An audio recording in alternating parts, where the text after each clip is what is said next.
সাংবাদিক ভাইয়েরা, আজকে আনন্দের সাথে জানাচ্ছি যে আপনারা আমাদের এই ডাকে উপস্থিত হয়েছেন। সাথে আমাদের জাতীয় নাগরিক পার্টির নেতৃবৃন্দরা উপস্থিত হয়েছে।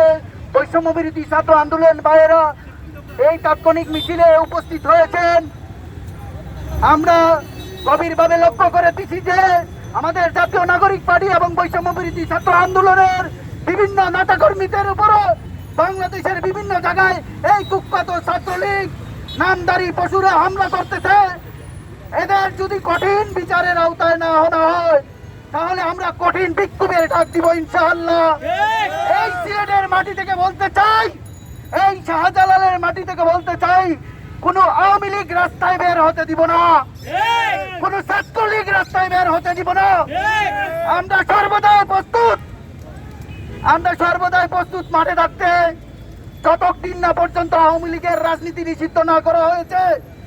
আমাদের ক্যাপ্টেন আসনাদ আব্দুল্লাহর উপরে যে অতর্কিত হামলা চালিয়েছে গাজীপুরের সেই কুখ্যাত জাহাঙ্গীর মেয়রের কুলাঙ্গার পুত্ররা, তাদেরকে হুঁশিয়ার করে বলে দিতে চাই, এই বাংলায় আমরা আছি, আমরা থাকবো।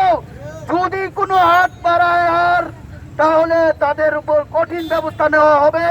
আর প্রশাসনের বাইকে আমি বলবো, দ্রুত এদেরকে গ্রেফতার করুন এবং আইনের আওতায় আনুন। এই বলে আমার বক্তব্য এখানে শেষ করছি। আসসালামু আলাইকুম।